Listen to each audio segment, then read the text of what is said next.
bentrok antar warga pecah di Papua Pegunungan hingga menelan korban jiwa. 5 orang meninggal dunia. Bentrok antara masyarakat dan manusia yang terjadi sejak hari Sabtu lalu dan sampai berita ini disusun. Belum juga ada tanda-tanda damai.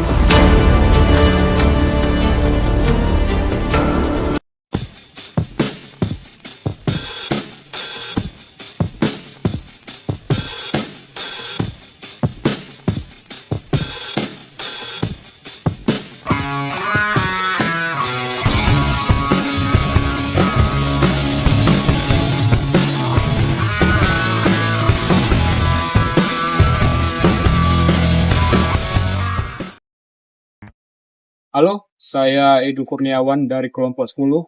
Di video ini kami akan membahas tentang konflik antar suku ya Leni Jaya dan Henduga yang dimana bertepatan di Papua, tepatnya di Wawena tahun 2022 tanggal 6 Januari.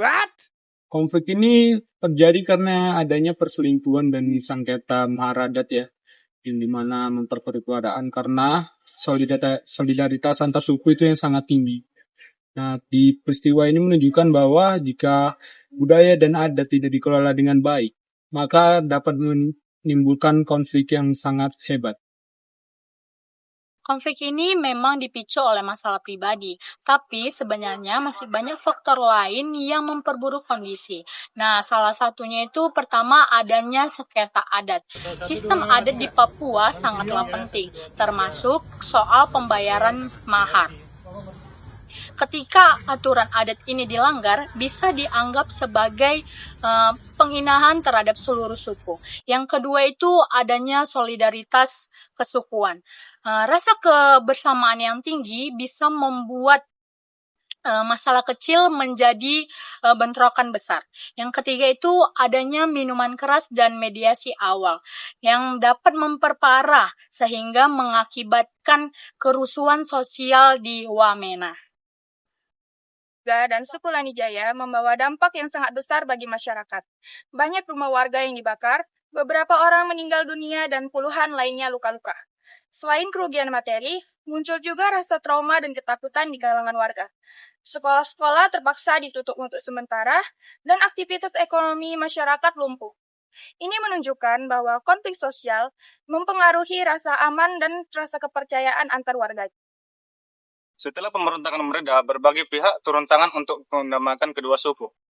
Pemerintah daerah bekerjasama dengan tokoh adat dan aparat keamanan untuk melakukan mediasi.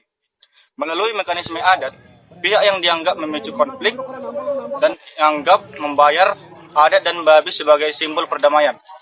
Selain itu, pemerintah juga memberikan bantuan manusia bagi warga yang terdampak.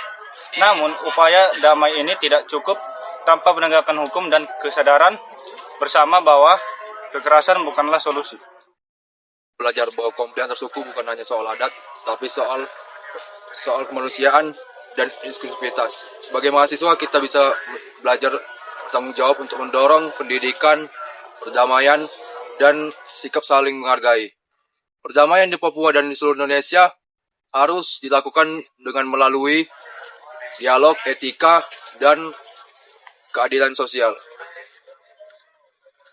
Dari kasus di Wamena kita bisa belajar menjadi pengingat bahwa dengan berpecah bukan jadi alasan, dan mari kita bersama membangun Indonesia yang damai dan inklusif.